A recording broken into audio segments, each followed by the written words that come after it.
In today's video, I'm going to show you how to get GameCube games up and running on an Xbox Series X using the Dolphin core. Dolphin is a particularly special emulator to me. It is what started my YouTube channel. It is what's led me on this insane journey over the last 6 years that I've been on, and today it comes kind of full circle again as we set it up for an Xbox Series X. So in this video, I'm going to show you how to get Dolphin set up, including some settings, how to get one of the most demanding games on the core to run at full speed on an Xbox Series X, even if it might not be at full frame rate, but hey, that's what we got to work with. How to set up a playlist, so let's dig in. So all we need to get started playing GameCube games is GameCube games. That's all we need. We just need GameCube games. You can rip these from your own collection using a modded Wii or GameCube and using the homebrew app Clean Rip. Or if you prefer to go the shady route, you can go to them shady places and find them. Once again, I do not provide download links as that is illegal and will get me in trouble, so no! Anyways, once you have your games sourced, you can just pop them onto your USB drive. From my testing, it's honestly better to use a fast USB flash drive or an external SSD. Mechanical hard drives do work, but they just take so much longer than everything else. It's kind of ridiculous. Like, they shouldn't go as slow as they do, but here we are. Once you have your games on your USB drive, pull it out of your computer and put it into your Xbox.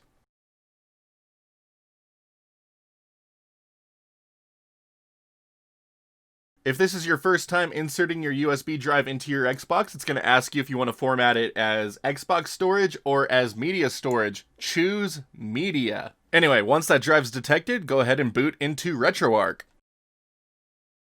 Now there's a bit of setup we need to go through to get GameCube games working on RetroArch. If you have been following my tutorials, you have set your video driver to OpenGL, so that way you can see your menu icons. But unfortunately, OpenGL does not work for Dolphin within this version of RetroArch, which is just really unfortunate. So we have to actually change the video driver from OpenGL back to Direct3D 11. If you would prefer not to have broken menu icons, you can also select Direct3D 12, as when you launch Dolphin, it will roll back to Direct3D 11 anyway, but you still get the benefits of a good menu.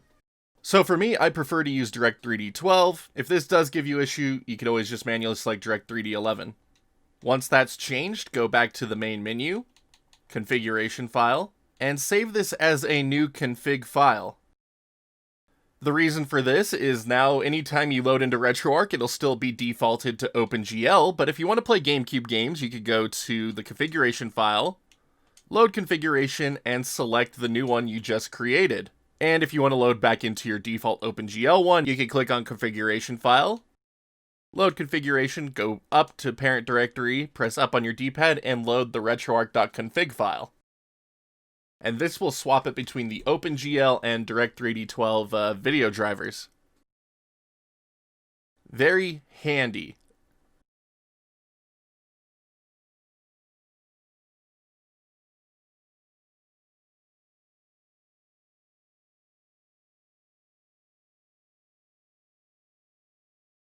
But now that we have Direct3D 12 or 11 set as our video backend, we can begin loading GameCube games. So you could do that through the Load Content menu, go down to your E drive and select a GameCube game. I hate that method. So instead, I'm going to make a GameCube game playlist. So press left on your D-pad to get to the Import Content tab here. Do a manual scan, Content Directory. Go to your E drive, GameCube games, scan this directory. System name. Scroll down using right on your D-pad to get to Nintendo. And find GameCube. It's here somewhere. There it is. Default core. Scroll down using the right on your D-pad again and find Dolphin. Scan recursively. Make sure this is turned on in case you have folders. And then start scan. Once that's finished, we can press B, and there's now a nice GameCube controller icon. From here, we could just scroll through our game list and choose a game we want to play. Press A on the disc, and press A to run. Now the game will be copied from your external storage onto the internal SSD, and then the game will begin playing. Takes it a minute, so just be patient.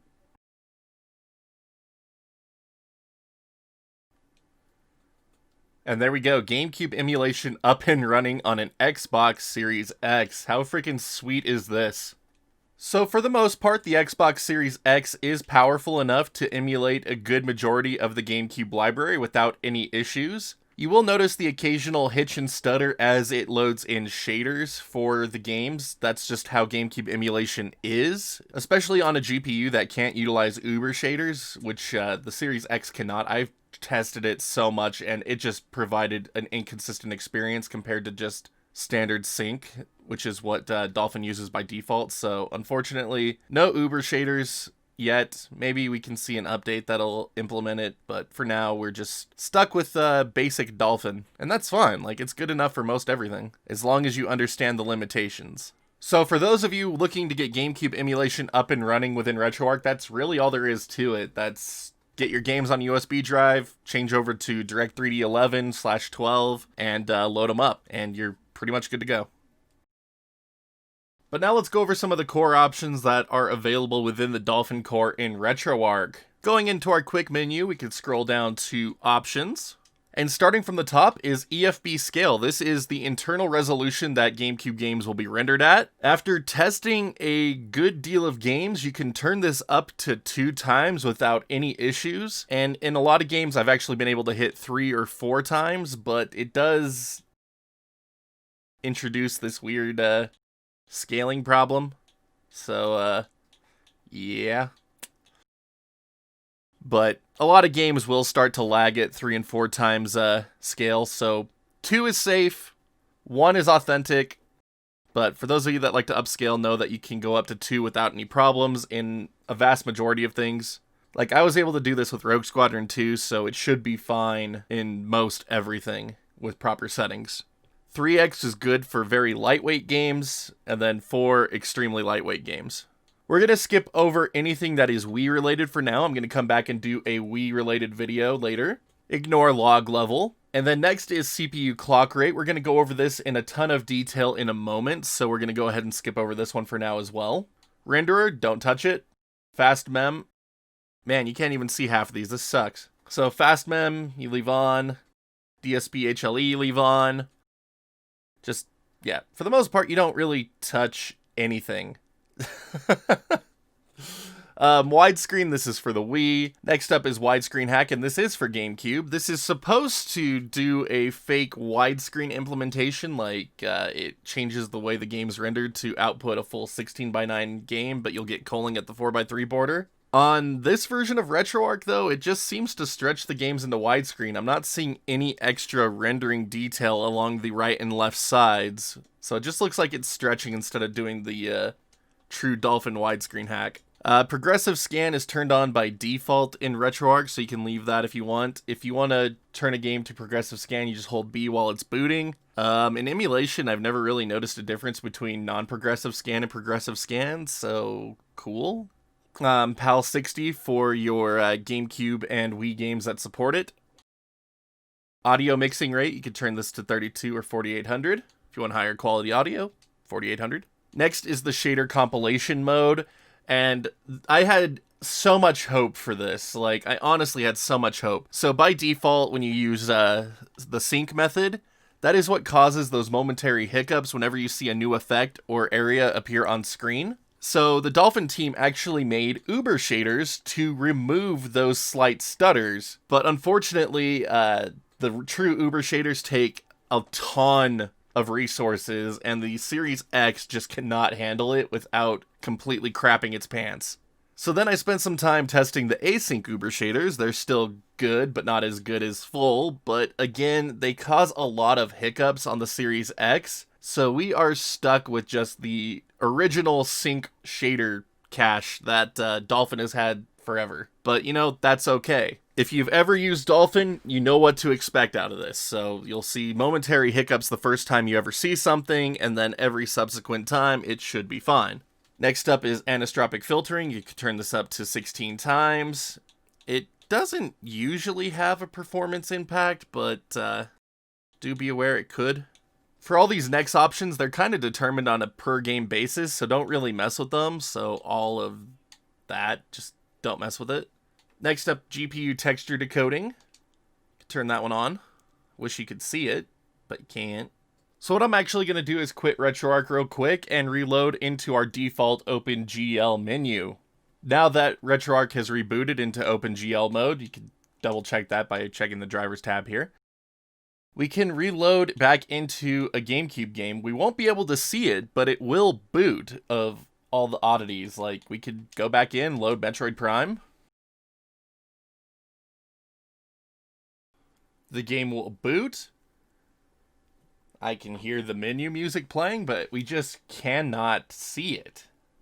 But what this does allow us to do is go into the quick menu, go to the options, set everything we had before, fast mem on, then we have all of this. But anyway, back down to GPU texture decoding. Go ahead and turn this on, make things load just a little bit quicker. And then next up is wait for shaders before starting. I love this option personally. It really helps to reduce shader stutter during gameplay, but it does mean the game will take longer to load. And because the direct 3D backend doesn't show you the dang progress bars, you don't know what its progress is. So it's just kind of a enable it and then wait a long time, and then the game will finally start.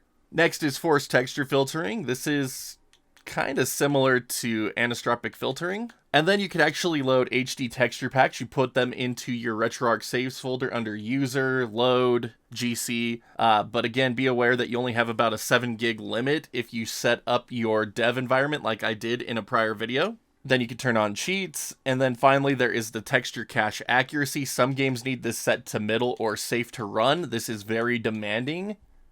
So for the most part, you're just going to leave this on fast. Again, games set all the options that it needs here automatically. But now that we've gone over these, I'm going to go ahead and back out of this and reload back into our Direct3D 12 config file, so that way we can actually see the friggin' game.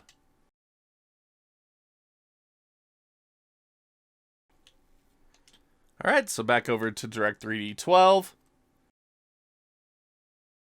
And now I want to go over the specifics of using that clock speed toggle that we saw earlier in the options menu with Star Wars Rogue Squadron 2.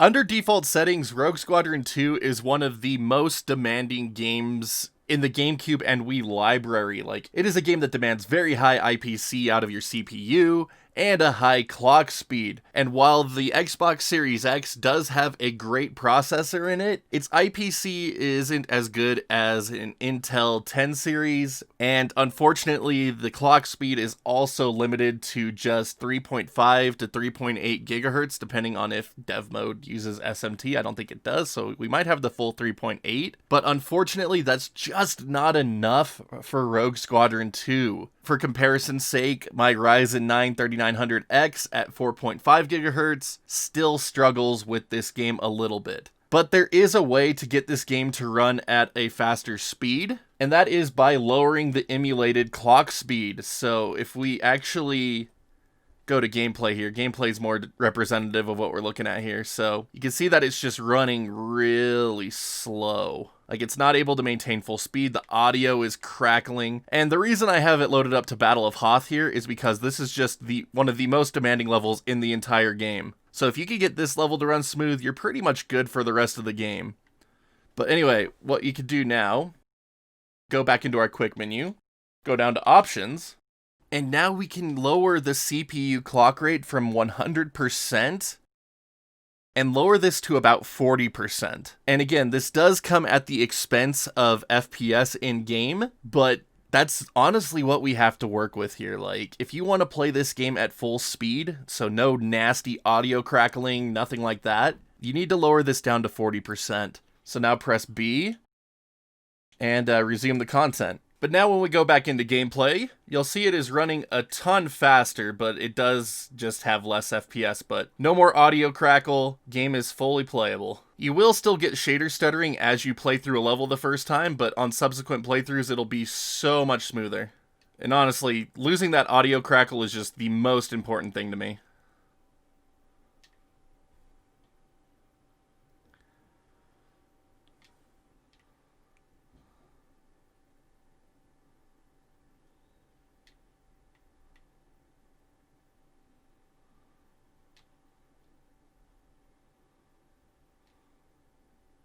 Since Rogue Squadron 2 does need such a severe CPU clock rate drop, I do recommend saving it as its own override, so you could go down to overrides and save it as a game override. This way, whenever you load into Rogue Squadron 2, that is what settings will be here, so you could just play the game. But this CPU override is also really great for any other games that might just be giving you the slightest of stuttering. So for Metal Gear Solid Twin Snakes, for example, I turned this down to 90% and it seemed to clear up most of the issues I've encountered. For a couple other games, I've turned it down to 70 and then another one at 80, but for the most part, you could just leave this at 90 and 100 for a vast majority of the GameCube library and be just fine. It's just those more demanding games, you'll turn it down to get the speed back at the cost of FPS, but man, it's just worth it over audio crackling and buzzing in my opinion. Do be aware not all GameCube games will run perfectly. There will be graphical glitches in a few of them, like Pokemon Coliseum here. The text is friggin' weird sometimes. You can refer to the Dolphin forums and Dolphin Wiki to see if there are any settings you might be able to change to overcome some of these issues, but honestly, a lot of it comes down to just being limited by the DirectX 3D11 backend. So sadly, shaders do not work on the DirectX 3D backend in this version of RetroArch yet, so we can't apply any shaders to make our GameCube games look like they're running on a CRT, but hopefully we'll see an update that addresses these DirectX 3D11 issues within the UWP app, because it's just really irritating. Like when closing out of a game when you're using DirectX 3D causes the app to crash, the menu's broken, just so many issues with DirectX 3D11, like I'd love to see it fixed. But that's pretty much going to cover everything, at least concerning GameCube. Again, I'm going to do another video that's going to touch on Wii-specific stuff here soon.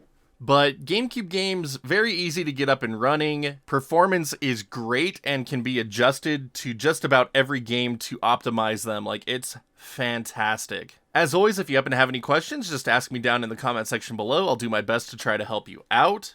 But now, if you could all do me a favor and hit that like or dislike button, just depending how much you like today's tutorial, and hit that sub button so you can see when more tutorials just like this one go live. But that's all for now, so until next time, all my wonderful internet peeps, stay awesome, and we'll see you back next video.